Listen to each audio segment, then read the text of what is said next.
الحمد لله كفى وسلام على عباده الذين اصطفى أما بعد. قال الله تبارك وتعالى: أعوذ بالله من الشيطان الرجيم. بسم الله الرحمن الرحيم. لقد من الله على المؤمنين إذ بعث فيهم رسولا من أنفسهم يتلو عليهم آياته ويزكيهم ويعلمهم الكتاب والحكمة وإن كانوا من قبل لفي ضلال مبين. صدق الله مولانا العظيم. قابل صد احترام بزرگوں، عزیز دوستوں اور بھائیوں، گزشتہ کئی ہفتوں سے ہمارے پاس رسالت مآب صلی اللہ علیہ وآلہ وسلم کی سیرت مبارکہ اور آپ کی حیات طیبہ کے عنوان پر گفتگو کا سلسلہ شروع کیا گیا تھا، اور اللہ کے کرم سے تسلسل کے ساتھ یہ سلسلہ جاری تھا۔ درمیان میں 2-3 مرتبہ ایسا ہو گیا کہ حالات حاضرہ کے تناظر میں بات کرنی پڑی، لیکن جب وہ حالات گزر گئے، ہمارا موضوع سخن اور موضوع گفتگو پھر سے سیرت پر ہے۔ اس سے پہلے جتنی باتیں سیرت کے حوالے سے آپ کے سامنے پیش کی گئی تھی، بنیادی طور پر ساری باتوں کا خلاصہ 2-4 لفظوں میں یوں سمجھیے کہ ابھی تک ہم نے آپ کے سامنے رسالت مآب صلی اللہ علیہ وآلہ وسلم کے آبا و اجداد کا تذکرہ کیا، اور اس تذکرے کو حضرت ابراہیم کی سیرت سے اور ان کے سوانح سے شروع کیا تھا، اور پھر ہوتے ہوتے اللہ کے رسول صلی اللہ علیہ وآلہ وسلم کے دادا پردادا، آپ کے والد والدہ، ان تمام لوگوں کا تذکرہ کیا گیا۔ ساتھ ہی ساتھ آپ کے بچپن کے احوال بھی بیان کیے گئے، اور پھر آپ کی پیدائش سے قبل جو معجزے دنیا میں روپذیر ہوئے ان کا بھی کچھ تذکرہ کیا گیا۔ جوانی کا تذکرہ بھی بہت تفصیل کے ساتھ آپ کے سامنے کیا گیا۔ نبوت کا مرحلہ شروع ہوتا ہے، اور نبوت کے آغاز کا کچھ اجمالی اور مختصر خاکہ وہ بھی آپ کے سامنے رکھ دیا گیا ہے۔ لیکن اب مجھے یوں محسوس ہوتا ہے کہ نبی کریم صلی اللہ علیہ وآلہ وسلم کی بعثت مبارکہ کا مفصل تذکرہ کرنے سے پہلے مناسب ہوگا اور بہتر ہوگا کہ ہم اس منظر نامے کو پیش کریں آپ کے سامنے، یا ان حالات کو بیان کریں جن حالات کے ہوتے ہوئے اللہ کے رسول کو نبی بنایا گیا تھا۔ جس وقت آپ کو نبوت سے سرفراز کیا گیا، جس وقت آپ کو بعثت عطا کی گئی، جس وقت آپ کو نبی بنایا گیا، اس وقت کی پوری دنیا کا اور بالخصوص عرب کا کیا حال تھا، وہ کون سے بیماریاں تھیں جو ان میں اس وقت پائی جاتی تھی، اور اللہ کے رسول صلی اللہ علیہ وآلہ وسلم کی بعثت کی وجہ سے اور آپ کی تشریف آوری کی وجہ سے ان بیماریوں کا خاتمہ ہوا۔ تو یہ جب تک جانیں گے نہیں، آپ کی نبوت کی اہمیت، افادیت کو سمجھنا مشکل ہوگا۔ چنانچہ جس وقت آپ کو نبی بنایا گیا، اس وقت پوری دنیا کا حال بالعموم اور عربوں کا حال بالخصوص ایسا تھا کہ ان کے اندر مختلف سماجی، معاشرتی، سیاسی، اخلاقی، مذہبی، تمدنی ہر طرح کی بیماریاں پھیلی ہوئی تھی اس معاشرے میں۔ زندگی کا کوئی گوشہ اور زندگی کا کوئی میدان ایسا نہیں تھا جو پورا کی پورا تقریباً تباہ و برباد ہو چکا تھا۔ تاریکیاں تھیں، ظلمتیں تھے، اندھیریاں تھی، اور یہ ساری تاریکیاں، تاریکی کون سی تھی؟ حسی نہیں تھی، ظلمت حسیہ نہیں تھی، حسی ظلمت نہیں تھی۔ مطلب یہ ہے کہ ایسی ظلمت نہیں تھی کہ پورا یعنی کہ اندھیرا چھا گیا ہے اور دن نکل ہی نہیں رہا ہے، نہیں، دن نکلا کرتا تھا، دن روشن ہوتا تھا۔ وہ تاریکی حسی نہیں تھی، معنوی تھی۔ کون سی تاریکی تھی اور کون سی روشنی تھی جس سے وہ معاشرہ اور پوری دنیا محروم تھی؟ وہ ہدایت کا نور تھا، ایمان کی روشنی تھی، جس سے اس وقت پوری دنیا محروم تھی۔ اللہ کے رسول صلی اللہ علیہ وآلہ وسلم کو جب نبی بنایا گیا تو آپ نے اپنی نبوت کے نور سے، ہدایت کے نور سے، ایمان کی شمع سے پوری دنیا کو منور کر دیا، اور جتنی تاریکیاں تھیں وہ سب کی سب تاریکیاں چھٹ گئی۔ کون کون سی بیماریاں تھیں جو سب سے زیادہ ان میں اس وقت پائی جاتی تھی؟ ہم اس کو کیٹیگرائز نہیں کر سکتے، لیکن پھر بھی اگر نمبر 1 پر اگر کسی مرض کو رکھا جائے زمانے جاہلیت کے تو وہ تھا شرک۔ شرک ان کے اندر بہت بری طرح پیوست ہو چکا تھا۔ ایک اللہ کو چھوڑ کر انہوں نے کئی معبود، کئی خدا، کئی اصنام بنا رکھے تھے۔ رزق فراہم کرنے والا معبود الگ تھا، روزی دینے والا الگ، بارش برسانے والا الگ، صحت دینے والا الگ، زندگی دینے والا الگ، زندگیوں میں خوشیاں لانے والا الگ، خوشیوں کو چھیننے والا الگ۔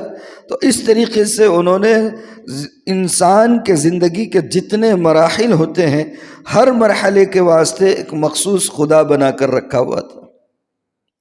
اور یہ عربوں ہی کا حال نہیں تھا، اس وقت کی جو متمدن قومیں تھیں، مہذب اور تہذیب یافتہ قومیں کہلائی جاتی تھی، ان کا بھی حال اس سے کچھ الگ نہیں تھا۔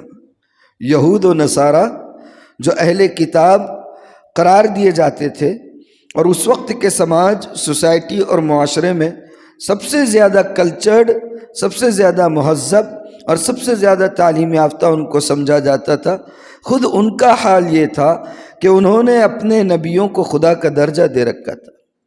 عیسائی حضرت عیسیٰ علیہ السلام کو خدا کا بیٹا بھی کہتے ہیں، خدا کے 3 میں سے ایک بھی کہتے ہیں۔ پتہ نہیں ان کا نظریہ سمجھ نہیں آتا وہ لوگ کیسے سمجھتے ہیں۔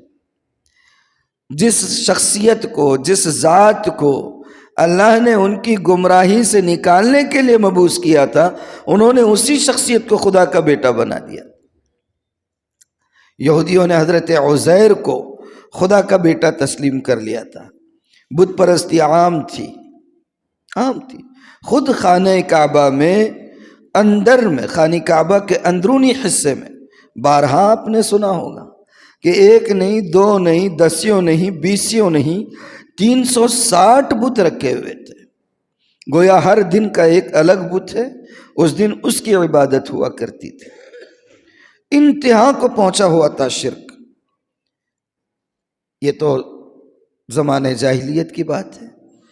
آج کی جو جاہلیت جدیدہ ہے، کیا اس میں شرک کم ہو گیا ہے؟ بالکل نہیں ہوا ہے۔ یقیناً ہمارے پاس ہم نے مورتیاں اور بت تراشے ہوئے نہیں رکھے ہیں، بالکل نہیں ہے ہمارے پاس، اس کا اعتراف کرتے ہم۔ لیکن آج ہم نے پتہ ہے کون سے بت بنا رکھے ہیں، اور جن بتوں کے شرک میں ہم مبتلا ہیں، جس سے مسلم قومیں، مسلم ممالک یا آزاد نہیں ہیں، بچے ہوئے نہیں ہیں۔ آج زبان کو ہم نے خدا کا درجہ دے رکھا ہے، وطن کو ہم نے خدا کا درجہ دے رکھا ہے، قومیت کو ہم نے خدا کا درجہ دے رکھا ہے۔ آج پورا جتنے عرب ممالک ہیں، ان کے یہاں مذہب سے زیادہ وطنیت کو، قومیت کو، وطن پرستی کو، نیشنلزم کو، نیشنلٹی کو مذہب سے زیادہ اہمیت دی جاتی ہے۔ مذاہب سے زیادہ ان چیزوں کو اہمیت دی جاتی ہے۔ تو آج کی جاہلیت جدیدہ میں بھی زمانے جاہلیت کی طرح ہم لوگ پیچھے نہیں ہیں، شرک میں ڈوبے ہوئے۔ ان سے باہر آنے کی ضرورت ہے۔ پہلے نمبر پر جو بیماری عام تھی اس زمانے میں وہ شرک کی تھی۔ اللہ کے رسول صلی اللہ علیہ وآلہ وسلم کو اللہ نے مبعوث فرمایا، آپ نے کہا یا ایھا الناس قولوا لا الہ الا اللہ تفلحوا، لوگو ایک اللہ کی قدرت کو تسلیم کر لو، کامیاب ہو جاؤ گے۔ یہ جو مختلف بت تم نے تراش رکھے ہیں، یہ مختلف اصنام جو تم نے بنا رکھے ہیں، ان کو چھوڑو اور ایک اللہ کو تسلیم کرو، اس کی وحدانیت کو، اس کی قدرت کو، اس کی عظمت کو، اس کے جلال کو، اس کے وقار کو اپنے سینے میں اتارو اور اس کو ایک رب تسلیم کرو، کامیاب ہو جاؤ گے۔ 1000 جگہ پیشانی رگڑنے سے نجات مل جائے گی۔ یہ توحید کا درس ملا۔ دوسری ایک عام بیماری بہت ہے، میں اب یہ مت سمجھیے کہ میں اس کو کیٹیگرائز کر رہا ہوں، آگے پیچھے ہو سکتے ہیں۔ جو چیزیں میرے ذہن میں آئی ہیں میں نے ان کو منتخب کرنے کی کوشش کی ہے۔ بیٹیوں سے نفرت، عورتوں کے حقوق جس طریقے سے زمانے جاہلیت میں دبائے جاتے تھے، یہ تو اسلام کا احسان ہے۔ یہ میڈیا جو چاہے پروپیگنڈا کرتا رہے، لیکن یہ تاریخ کی اٹل حقیقت ہے کہ اسلام نے عورت کو معاشرے کے ظلم اور استبداد اور استحصال سے باہر نکالا ہے۔ کیا مقام تھا عورتوں کا زمانے جاہلیت میں؟ کوئی حیثیت نہیں تھی ان کی۔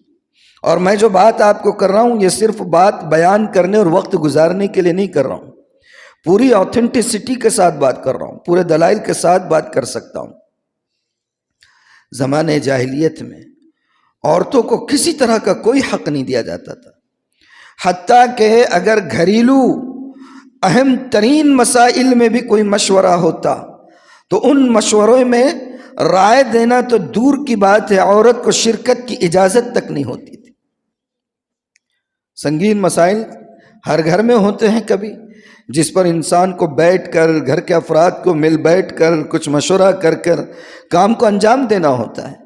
زمانے جاہلیت میں نہ صرف عربوں میں بلکہ پوری دنیا میں یہ کیفیت تھی کہ عورتوں کو مشورے میں شرکت کی تک اجازت نہیں تھی۔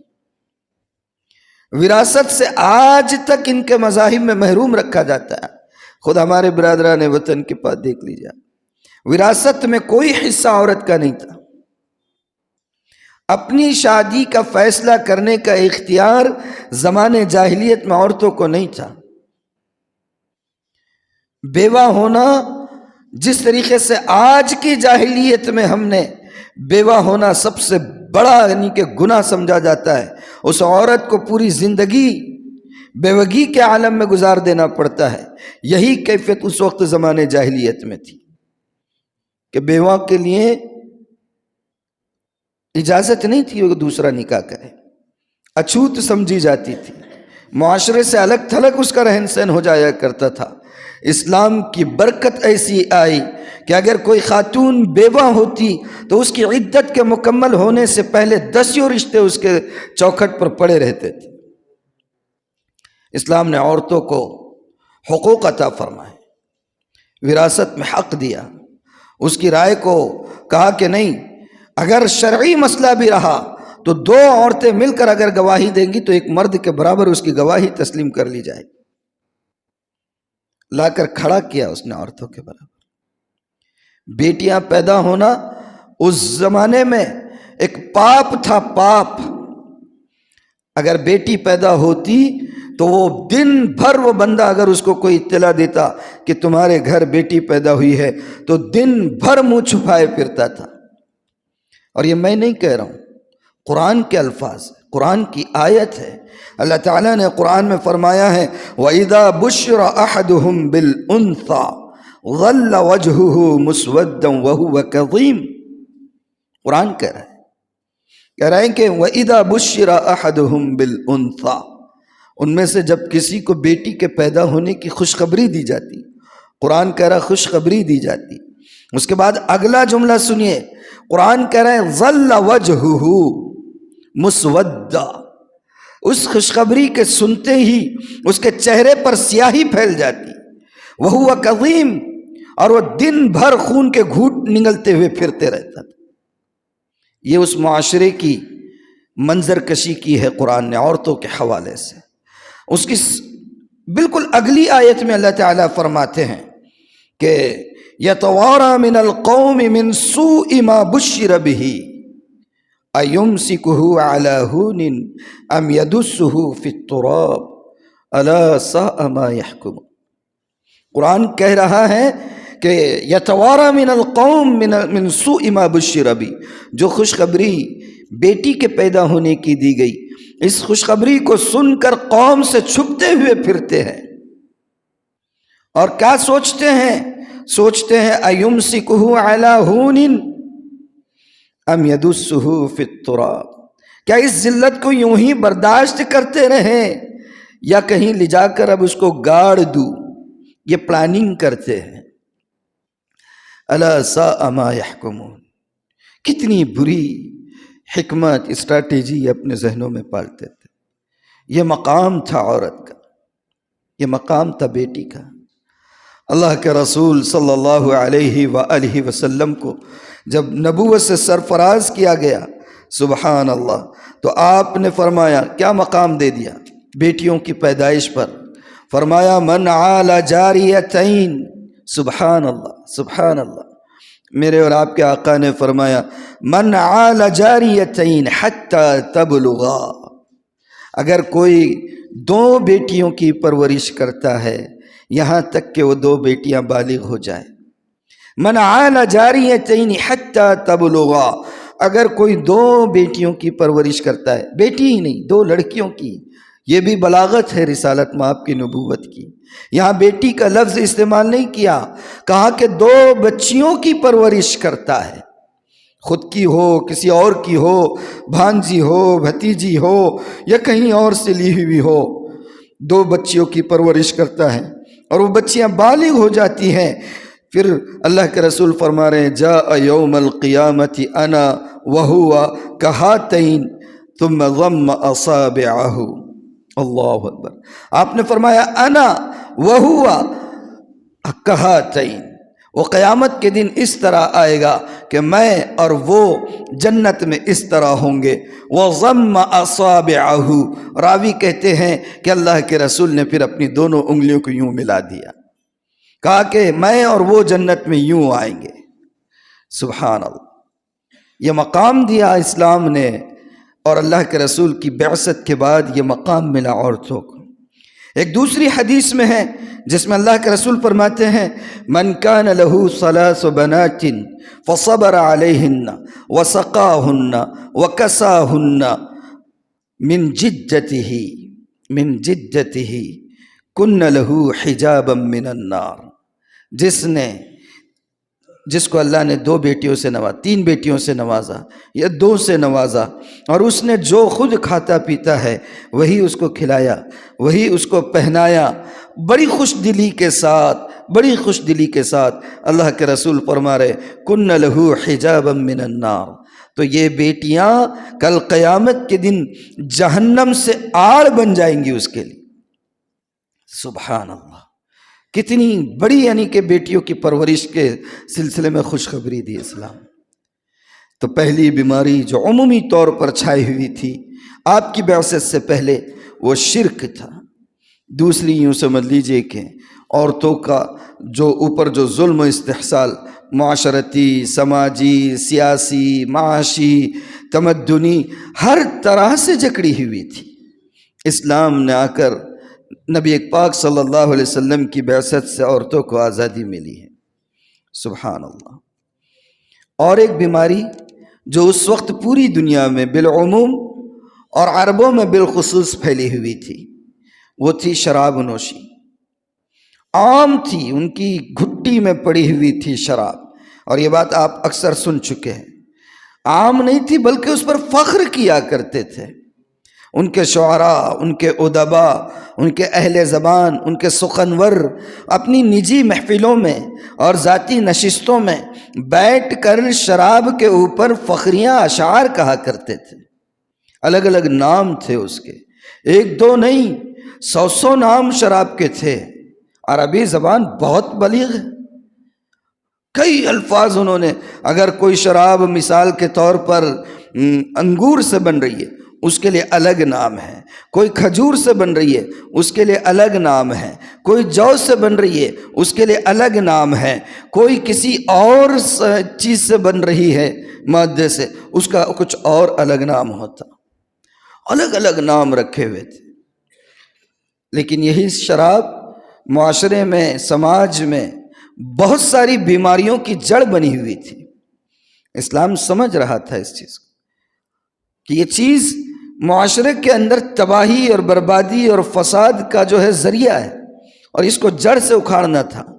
لیکن مسئلہ یہ تھا کہ اس کی جڑیں بہت گہری، راسخ اور پیوست تھی، بہت نیچے تک. اس کو آسانی سے ختم کرنا یہ جو ہے نفسیات کے بھی خلاف تھا. انسان جب کسی چیز کا عادی ہوتا ہے، رسیا ہوتا ہے اور بالکل بہت یعنی کہ کہنا چاہیے کہ بہت بری طرح اس کا شیدائی ہوتا ہے، تو اس چیز سے اچانک روک دینا نفسیاتی طور پر اس کو بیماریوں میں بھی مبتلا کر سکتا ہے. ہوتا ہے. مسجد نبوی میں ایک بات یاد آ گئی، درمیان میں بول دیتا ہوں.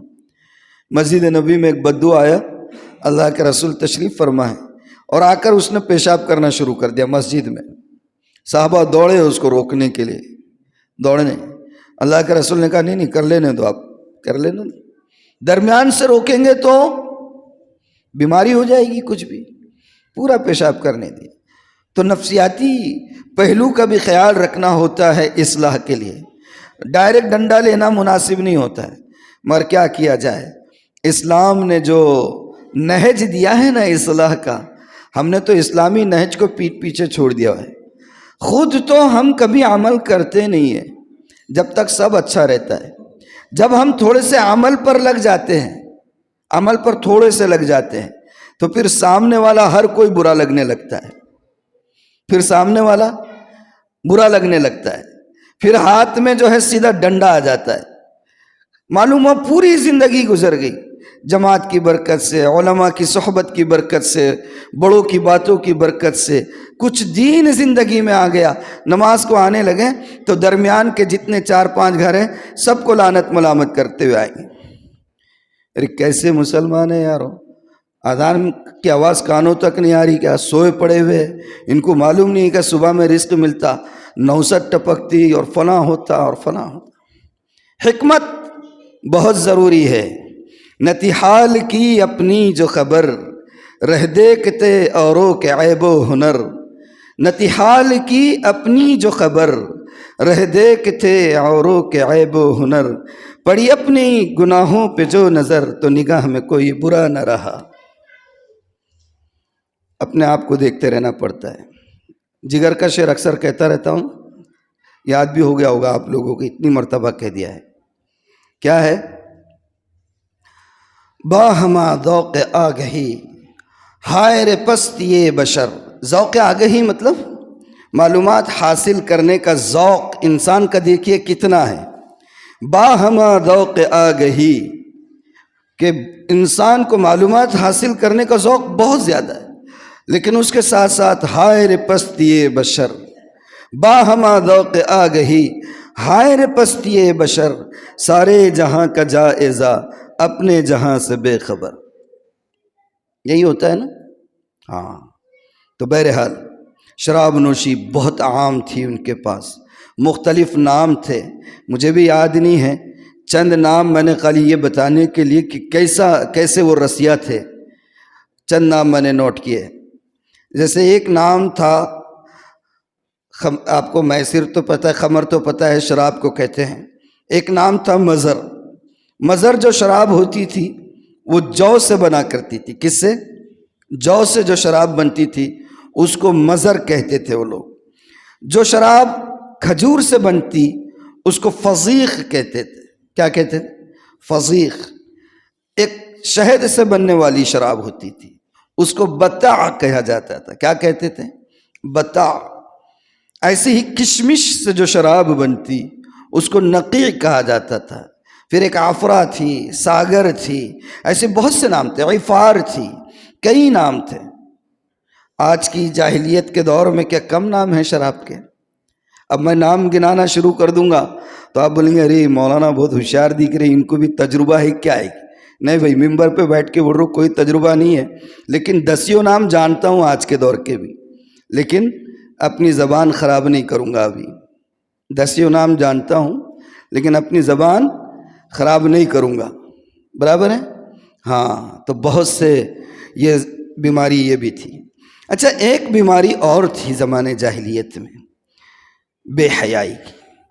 بے حیائی عام تھی، عورتوں کے اندر حیا کا عنصر بہت کم تھا زمانے جاہلیت میں، اپنی زیب و زینت کا اظہار بہت کیا کرتی تھی۔ یہی وجہ ہے کہ قرآن میں اللہ تعالیٰ نے ازواج مطہرات کے لیے، ہماری یعنی مسلمانوں کی ماؤں کے لیے، اور نبی کریم صلی اللہ علیہ وسلم کی جو بیویاں ہیں ان کو کہا کہ وَلَا تَبَرُّجْنَ تَبَرُّجَ الْجَاهِلِيَّةِ الْأُولَى، زمانے جاہلیت میں جو گزشتہ پہلی جاہلیت ہے اس میں جیسے اسلام سے پہلے جیسے لوگ بے حیائی کا مظاہرہ کیا کرتے تھے ویسے مت کرنا۔ لیکن آج کیا کم ہوتا ہے؟ جن گھروں کے مرد غیرت مند ہوتے ہیں، جو باپ غیرت مند ہوتا ہے، جو بھائی غیرت مند ہوتا ہے، جو بیٹا غیرت مند ہوتا ہے، یقین مانیے کہ اس باپ کی بیٹی، اس شوہر کی بیوی اور اس بھائی کی بہن وہ با پردہ ہوتی ہے۔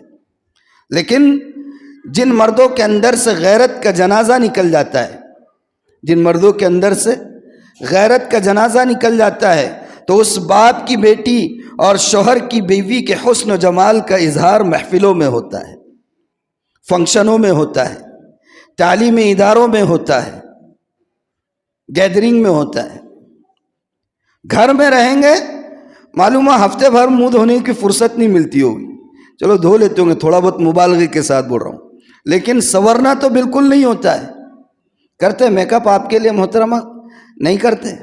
کہیں جانے کا رہا، دعوت رہی، فنکشن رہا، کہیں تعلیمی اداروں میں جانا ہے، کہیں بھی جانا ہو تو معلومات دنیا بھر کا میک اپ، 1-2 گھنٹے لگتے ہیں، چلو تھوڑا مبالغہ سمجھ لو اور نیچے آدمر کرتے ہیں۔ اور شوہر جو تھکا ہارا آتا ہے اس کے لیے کبھی توفیق ملتی ہے؟ تو یہ کیا ہے؟ کہاں جا رہے ہیں ہم؟ کون سی تہذیب کو اپنا رہے ہیں ہم؟ اللہ نے قرآن میں فرمایا وَلَا يُبْدِينَ زِينَتَهُنَّ إِلَّا لِبُعُولَتِهِنَّ، شریف خاندانوں کی عورتیں کون ہوتی ہیں؟ جو اپنی زیب و زینت اور اپنی آرائش کا کام صرف اپنے شوہروں کے لیے کرتی ہے۔ وَلَا يُبْدِينَ زِينَتَهُنَّ إِلَّا لِبُعُولَتِهِنَّ، صرف شوہروں کے لیے جو بنے سجرے سنورے اور سجے وہ ہوتی ہے۔ اور آج ہم نے الٹ کر رکھ دیا ہے۔ تھوڑا سا یعنی کیا کہنا چاہیے، عام زبان میں شعر راحت اندوری کا زبان پر آ جا رہا ہے، بول دیتا ہوں، سنا ہے نا؟ یہ سب کیسا ہے؟ نظر کو خیرہ کرنے والی چیزیں ہیں، یہ ان کے اندر کوئی جان نہیں ہے، ان پر عمل پیرا ہوں گے۔ یہ جو تہذیب آج چل رہی ہے، جو کلچر آج چل رہا ہے، جو چلن آج چل رہا ہے، یہ چلن یہ صرف ظاہری ہے، ظاہری ہے، ملبوس خوشنما ہے پر کھوکھلے ہے جسم، چھلکے سجے ہوئے ہے پھلوں کی دکان پر، ظاہری ہیں، ان میں کوئی جان نہیں ہے۔ ان کو اپنائیں گے تو غیرت کا جنازہ نکالنا پڑے گا۔ بیوی آپ کے ساتھ فنکشن میں جا رہی ہے بن ٹھن کر، اور معلوم ہوا کہ وہاں پر فنکشن ہال میں سب آمنا سامنا ہو رہا ہے، کوئی دیکھ رہا ہے، کوئی کچھ کر رہا ہے، کیسی غیرت برداشت کرتی ہے؟ اس چمک کی طرف نہ جائیے، نہ جا ظاہر پرستی پر اگر کچھ عقل و دانش ہے، نہ جا ظاہر پرستی پر اگر کچھ عقل و دانش ہے، چمکتا جو نظر آتا سب سونا نہیں ہوتا، چمکتا جو نظر آتا سب سونا نہیں ہوتا۔ آج وہی ہو رہا ہے، کدھر بھاگ رہا ہے معاشرہ ہمارا، کیسی غیرت کا جنازہ نکل گیا۔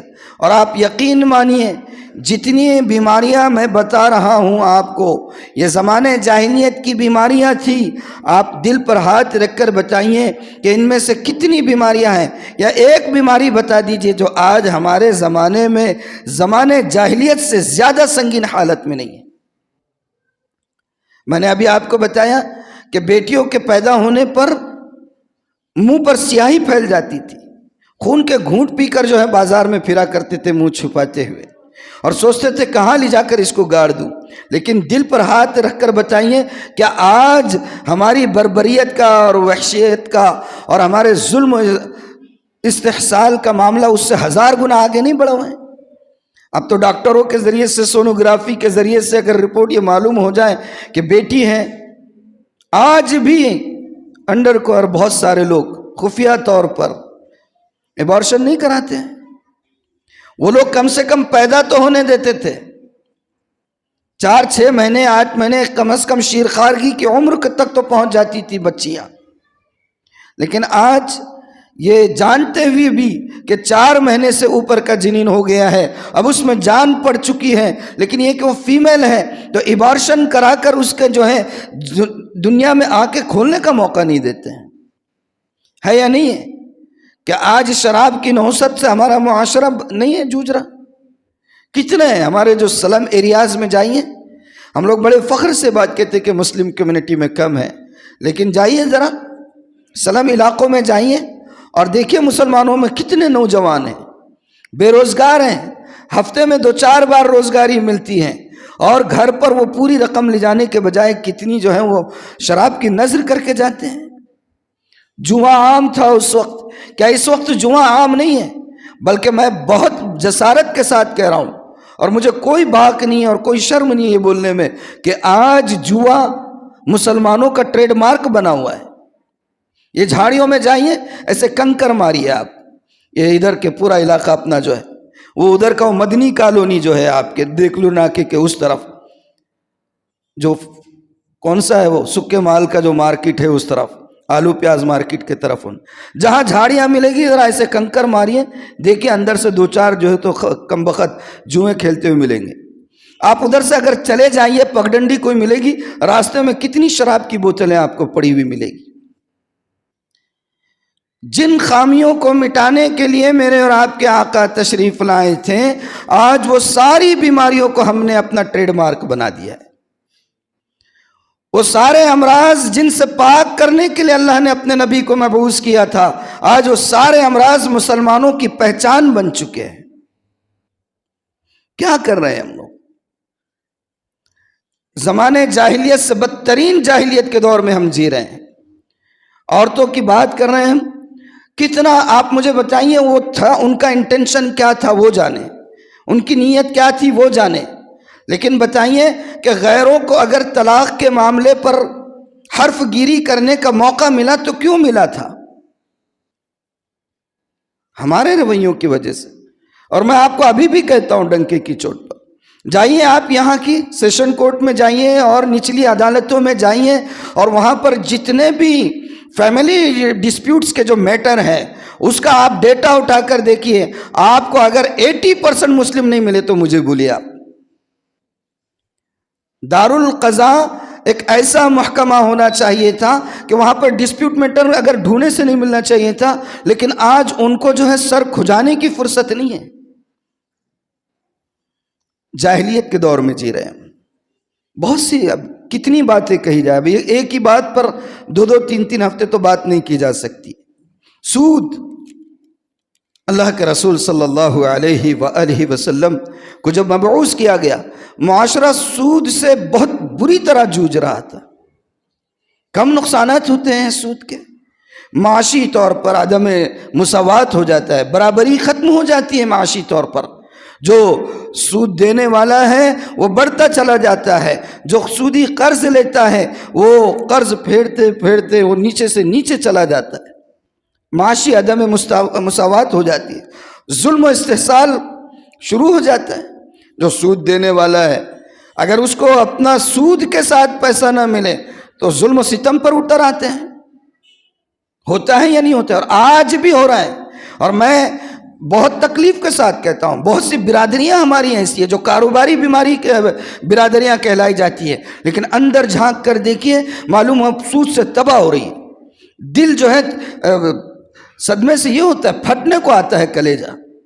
ہماری باغبان برادری کی میں مثال دیتا ہوں آپ کو، بہت دینداری ظاہری طور پر ہے، لیکن میں بہت تکلیف سے کہہ رہا ہوں، اور نجی مجلسوں میں جب وہاں پر بات کرنے کا موقع ہوتا ہے تو کھل کر کہتا ہوں کہ جتنے ہمارے بڑے بیوپاری ہیں، کچھ لوگ ہیں یہاں جو جانتے ہیں کہ وہ سکھوں سے اور سردار جیوں سے لا کر جو ہے تو کاروبار کو مینٹین کر رہے ہیں، اور کاروبار میں برکت ہے، منافع مل رہا ہے، لے رہے ہیں اور اٹھا کر دے رہے ہیں۔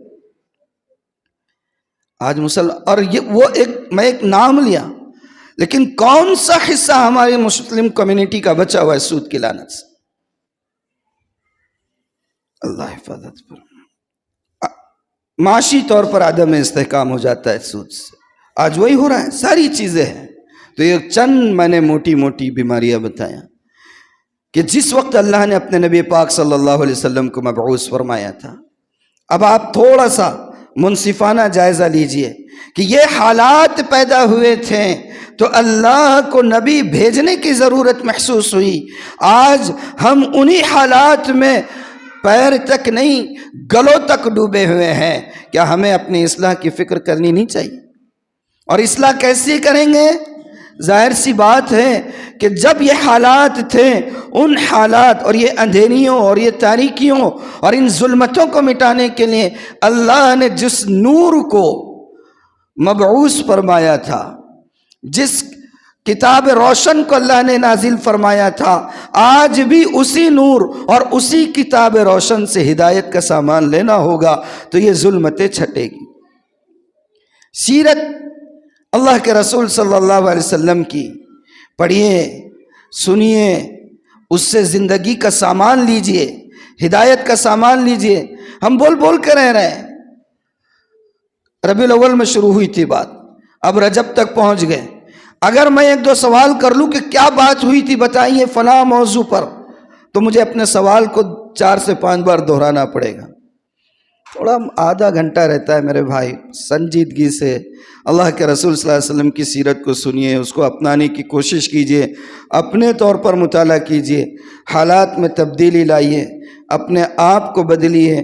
جب تک ہم اپنے آپ کو نہیں بدلیں گے، قسم خدائے پاک کی، اوپر سے کوئی اب جو ہے جبرائیل آنے والے ہیں اور نہ کوئی ہمیں جو ہے ہاتھ پکڑ کر راستہ دکھانے والا ہے۔ ان اللہ لا یغیر ما بقوم حتی یغیروا ما بانفسهم۔ اللہ بھی اس قوم کی حالت کو نہیں بدلتا ہے جو اپنے آپ کو نہیں بدلتے ہیں۔ خدا نے آج تک اس قوم کی حالت نہیں بدلی، نہ ہو جس کو خیال آپ اپنی حالت کے بدلنے کا، تو بدلیں، اپنے آپ کو تبدیل کریں، ان بیماریوں کا جائزہ لیں، اگر کہیں اپنے آپ کو ملوث پا رہے ہیں تو اس سے باہر آنے کی کوشش کریں۔ اللہ تعالی عمل کی توفیق عطا فرمائے۔ وآخر دعوانا الحمدللہ رب العالمین۔ جن حضرات نے سنتیں نہیں پڑھی ہیں وہ جلدی جلدی سنتیں ادا کر لیں۔